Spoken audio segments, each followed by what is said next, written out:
క్రితం కట్టిన ప్యాలెస్కి ఇప్పటిదాకా రాని ఏ అడ్డంకులు సడన్గా ఇవ్వను అన్నొక్క మాట చెప్పడంతోనే ఇక 22A ఉందని చెప్పడం, ఆ తర్వాత ఏదైనా ఉంటే పెద్దలతో మాట్లాడుకోండి. కానీ ఇంకా చాలా స్పష్టంగా అర్థం చేసుకోవాలి కదా, పెద్దలతో మాట్లాడుకోండి అని అంటే ఏంటది? ముందుగా మీకు అలాగే టీవీ నైన్ ఏబిఎన్ వీక్షకులకు నా నమస్కారం సార్. ముఖ్యంగా మీ అందరికీ తెలుసు, మామూలుగా వాళ్ళ ఏదైనా మీటింగ్స్ జరుగుతూ ఉంటేనే దానికి రాకపోతేనే మీ సంక్షేమ పథకాలు తీసేస్తానని చిల్లర రాజకీయాలు చేసే వాళ్ళ దగ్గర నుంచి మీరు ఇంకా గొప్పగా ఏమైనా ఎక్స్పెక్ట్ చేస్తారా? ఎలా గోడలు దూకి వెళ్ళిపోతుంటే వాళ్ళని పట్టుకొని వచ్చి మరి కూర్చోబెట్టి బలవంతంగా మీటింగ్లు ఆర్గనైజ్ చేసుకుంటున్నారు జగన్మోహన్ రెడ్డి గారు. మా తిరుపతిలోనే మేము చూస్తూ ఉంటాం. అటువంటి జగన్మోహన్ రెడ్డి గారు వాళ్ళ వైఫ్ కి ఇష్టమైన ల్యాండ్ అని మీరు చెప్తూ కూడా, ప్యాలెస్ అని చెప్తూ కూడా ఇంకా వాళ్ళని ఇబ్బంది పరచరు అని అనుకోవడమే ఒక ఆశ్చర్యం. అయితే ఇట్లాంటి ఇబ్బందులు గురికారు అనేది ఇంకా ఇదే నాకు తెలిసి. అయితే ఇంకా ఇబ్బంది పెట్టే ప్రయత్నాలు చేసి ఆయనే స్వతహాగా పోయి డాక్యుమెంట్స్ ఇచ్చేలాగా చేస్తారేమో నాకు తెలిసి. అలాంటి పరిణామాలు కూడా జరగచ్చు. నేను ఇంకొక విషయం మీకు గుర్తు చేస్తాను సార్. భారతీ గారి గురించి జగన్ గారి పడే తాపత్రయం, ఆయన కార్యవర్గం పడే తాపత్రయం ఎలా ఉంటుందంటే, నన్ను గాని నా వైఫ్ ని గాని ఏమన్నంటే కలెక్టర్లు స్పందించండి, ఫస్ట్ మమ్మల్ని తిట్టకూడదు అని స్టేట్మెంట్ ఒకసారి పాస్ చేస్తున్నారు.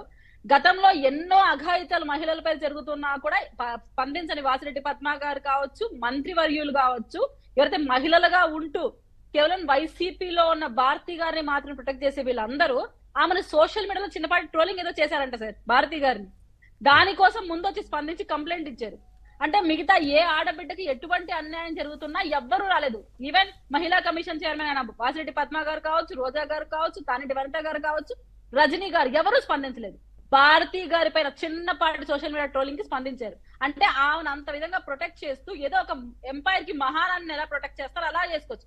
కానీ ఇక్కడ బాధ ఏమొస్తుందంటే, మీ వైఫ్ మీకు మహారాణి అవ్వచ్చు, కానీ ప్రజా ప్రతినిధిగా మీరు ఉన్నప్పుడు, ప్రజాక్షేత్రంలో ఉన్నప్పుడు మీరు ప్రజల పక్షాన నిలబడాలి. కానీ మీ వైఫ్ కి ఇష్టమైన ప్యాలెస్లు కొనడం కోసం ఋషికొండకి బోడిగుండు కొట్టకూడదు. ఇప్పుడు ఈ ప్యాలెస్ నచ్చిందని అన్యాయంగా అక్కడ ఆల్రెడీ ఉంటున్న వాళ్ళని ఇబ్బంది పరిచి వాళ్ళది అక్రమంగా లాక్కునే ప్రయత్నం చేయకూడదు.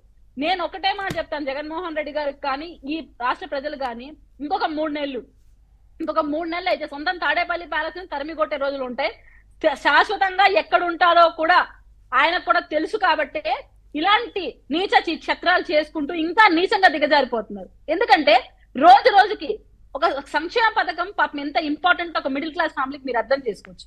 అటువంటి సంక్షేమ పథకాలకు మీరు మా కార్యక్రమాలు రాకపోతే తీసేస్తాము అని బెదిరిస్తున్నారంటే ఎంత దిగజారు రాజకీయం అని చెప్పాలి. ఎంత నీచమైన స్థాయిలో ఈరోజు వైసీపీ ప్రభుత్వం పనిచేస్తా ఉంది. మీ వైఫ్ కి నచ్చితే ఎవరి ఇల్లులైనా ఎవరి ప్యాలెస్ మీరు తీసుకునేస్తారా? అంటే మీకు నచ్చితే మీరు ఎక్కడో వేరే స్టేట్ లో కట్టించుకున్నారు కదా, బెంగళూరులో, హైదరాబాద్ లో, ఎక్కడ కాబట్టి అక్కడ ఆస్తులు కబ్జా చేసుకుంటున్నారు, కట్టుకుంటున్నారు. కానీ ఇక్కడ అన్యాయంగా అతని మీద ఈ రోజు ఇబ్బంది పెట్టి తీసుకోవడం నిజంగా బాధాకరం. ఇటువంటి చర్యలు పునరావృతం కాకుండా చూసుకోవాల్సిన ఆవశ్యకత ప్రతిపక్ష నేతలుగా మేము గమనిస్తూనే ఉన్నాం. ప్రతి ఒక్కరం దీని మీద స్పందించి వాళ్ళకి న్యాయం జరిగే విధంగా మేము పోరాడతాం. కానీ ఇక్కడ ఆలోచించాల్సింది ఏంటంటే, జగన్మోహన్ రెడ్డి గారు ఏదైతే ఉన్నారో ఆయన వైఖరి మాత్రం ప్రజలు గమనిస్తున్నారు. ఆ విషయం జగన్మోహన్ రెడ్డి గారు గమనించాలి. అన్యాయంగా అక్రమంగా నీ కుటుంబ సభ్యులైన మీ వైఫ్ కోసమో, నీ తమ్ముడిని కాపాడడం కోసమో నువ్వు చేస్తున్న చర్యలు గమనిస్తున్నారు.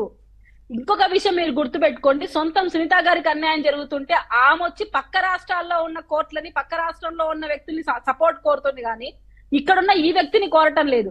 అంటే ఈ వ్యక్తి కోరినా సహాయం చేయడు, తన భార్యకు ఒక్కటే ప్రొటెక్షన్ ఇస్తాడు అనేది ఖచ్చితంగా అర్థమైపోయింది. కాబట్టి సొంత చెల్లె పక్కనకి వెళ్ళిపోయింది. ఇంకా మా బోటి మహిళలో ఈ రాష్ట్రంలో ఓటేసిన వాళ్ళు ఏ విధంగా లాభపడతారు? ఏ విధంగా వాళ్ళకి మంచి జరుగుతుంది? ఈ ప్రభుత్వంలో ఎవరికైనా మంచి జరిగిందంటే ఒకటి భారతీ గారికి, దాని తర్వాత వాళ్ళ అమ్మ విజయలక్ష్మి గారు ఆల్రెడీ ఊరు వదిలి వెళ్ళిపోయారు.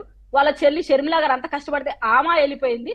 కేవలం భారతీ గారి కోసమే ఈ రాష్ట్రంలో పరిపాలన, ఆమెకు మంచిగా చేయడం కోసం, ఆమె ప్రొటెక్షన్ కల్పించడం కోసం, ఆమెకు కావాలనుకున్న ఆస్తులు ఇచ్చి దోచుకో, దాచుకో, పంచుకో అనే విధంగా వీళ్ళ కార్యవర్గం పనిచేస్తుంది తప్ప ఇక్కడ రాష్ట్ర మహిళల గురించి కానీ, రాష్ట్రంలో జరుగుతున్న అఘాయిత్యాల మీద కానీ, చిన్నపాటి బాధ కానీ, ఏవైనా చర్యలు చేపడదామని కానీ లేదు.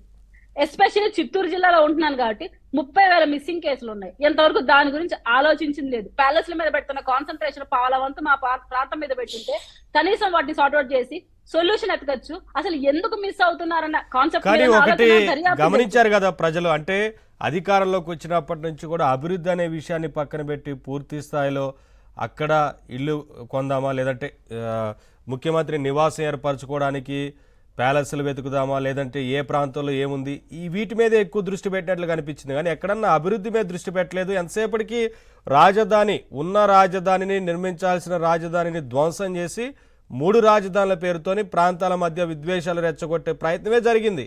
ఆ 4.5 సంవత్సరాలు అదే జరిగింది కదా. అంటే మీరేమన్నా జగన్మోహన్ రెడ్డి గారిని ఆ టైప్ యాంగిల్లో ఊహించుకున్నారా? ఈ 4.5 ఏళ్ళు ఇలాంటి పరిపాలన అందిస్తాడు, ఒక చక్కటి నాయకుడిగా గుర్తింపు మరి అదే కదా, అది తెచ్చుకుంటాడని చెప్పే మీరేమో కదా ఊహించారా? అధికారంలోకి వచ్చారు, అభివృద్ధి 100 చేస్తాము. చెప్తాం సార్. కాదు సార్, 100 చెప్తాం సార్. మేము మేనిఫెస్టో తీసుకొని వచ్చి నిలబడితే కదా మీకు అర్థమవుతుంది. 99% ఇంప్లిమెంట్ చేశారన్నాడు. ఆ మేనిఫెస్టో తీసి నిలబడితే అర్థమవుతుంది, ప్రజలు చెప్తారు ఎంత ఇంప్లిమెంట్ చేశాడు.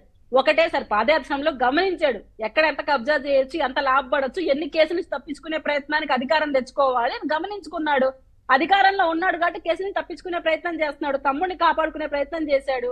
అలాగే ఆస్తులు కబ్జా చేసుకుంటున్నాడు, నచ్చిన కొండని బోడిగోండు గుట్టించుకొని ప్యాలెస్లు కట్టించుకుంటున్నాడు. ప్రజాధనంతోనే ఒక వ్యవస్థను ఏర్పాటు చేసుకున్నాడు, వాలంటీర్ వ్యవస్థ. దానికి డబ్బులు మా ఇదే. సాక్షి పేపర్ డెవలప్ చేసుకుంటున్నాడు. 200 రూపాయలు వాలంటీర్ వ్యవస్థ ద్వారా మేమే ఇస్తున్నాం వాళ్ళకి. అది మా డబ్బే. తన వ్యవస్థలని తను దోచుకోవడానికి, కబ్జాలు చేసుకోవడానికి, తన భార్యను ప్రొటెక్ట్ చేసుకోవడానికి మాత్రం అధికారం తెచ్చుకున్నాడు. క్లియర్ గా గమనించాలి మీరు. ఈ 4వ సంవత్సరంలో ప్రజలకు చేసిన మంచి శూన్యం అయితే తన వర్గానికి, తనకు, తన భార్యకి చేసింది ఎక్కువ ఉంది. ఈవెన్ తన ఫారిన్ టూర్స్ కూడా మేమే డబ్బులు కడుతున్నాం. ఈ 20 కిలోమీటర్లకు కూడా హెలికాప్టర్ యూస్ చేసిన గొప్ప ముఖ్యమంత్రి మా ముఖ్యమంత్రి. మళ్ళీ జీతం 1 రూపాయనే తీసుకుంటాడు. ఆ విషయం మీరు గుర్తుపెట్టుకోవాలి. శాలరీ 1 రూపాయి తీసుకుంటాడు. 20 కిలోమీటర్లకు కూడా ఫ్లైట్ యూజ్ చేసి ప్రజల డబ్బు తింటాడు. అసలు ప్రజల్లోకి వచ్చే ధైర్యం ఉంటే కదా. పరదాల మధ్యలో చాటున మహారాణి ఆయన. ఒకటే గమనించాలి, ప్రజలు ఆ బటన్ నొక్కి జవాబు చెప్పడానికి సిద్ధంగా ఉన్నారు కాబట్టి తట్ట పుట్ట అన్ని సర్దుకొని వెళ్ళిపోతాడు. ఖచ్చితంగా అది గమనించండి మీరు.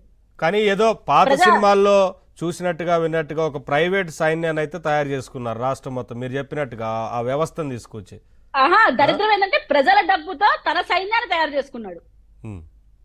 ఆయన డబ్బు కాదు, ఆయన ప్యాలెస్ లో నుంచో ఆయన పేపర్ నుంచి వచ్చిన డబ్బు కాదు, మా డబ్బుతో తన సైన్యాన్ని రెడీ చేసుకొని మా పైకే ఇబ్బందులు గురి చేస్తూ మా ఆడబిడ్డలు అనే క్రైమ్ రిపోర్ట్ ద్వారా ఇచ్చి క్రైమ్ లకు పాల్పడే విధంగా మా ఆడబిడ్డల జీవితాన్ని నాశనం చేస్తున్నారు ఈ రోజు.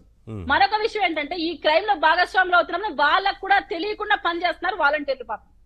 అంటే ఎంత చక్కగా ఈ గేమ్ ఆడుతున్నాడో జగన్మోహన్ రెడ్డి గారు మీరు గమనించాలి. మా డబ్బుతో తన సాక్షి పేపర్ కూడా నష్టం రాకోకుండా 200 రూపాయలు వాలంటీర్ వ్యవస్థ ఇస్తున్నాడు. ఎందుకు ఇస్తున్నారు అంటే మేము సంక్షేమ పథకాలు డీటెయిల్డ్ గా ఎక్స్ప్లెయిన్ చేయడం కోసం సాక్షి పేపర్ చదవమని 200 రూపీస్ వాళ్ళకి ఇస్తున్నాడంట. అంటే ఆ సాక్షి పేపర్ వేరే పేపర్లు ఎక్కడ నిజాలు ఉండవు, ఓన్లీ సాక్షి పేపర్లో ఉంటాయి. కానీ అసెంబ్లీ సాక్షిగా సాక్షి పేపర్లో తప్పులు ఉంటాయి సార్ అంటాడు. కానీ పేపర్ మాత్రం సాక్షి పేపరే ఇవ్వాలి వాలంటీర్లకి. అంటే ఈ విధంగా తన కంపెనీస్ ని బాగా పెట్టుకుంటున్నాడు, షేర్స్ బాగా చేసుకుంటున్నాడు, వాళ్ళ వైఫ్ ని ప్రొటెక్ట్ చేస్తున్నాడు. నాశనం అయిపోయిందల్లా ఓటేసిన ప్రజలు మాత్రమే. యా మాధవి గారు, అంటే విశాఖను అభివృద్ధి చేస్తామంటూనే విధ్వంసం ఏ రకంగా చేశారు అనే విషయం అందరూ అర్థం చేసుకున్నారు. ఇక ఎన్నికల ముందు కూడా రకరకాల విషయాలతోని ఇవాళ వస్తున్నారు. అంటే ఇంకొక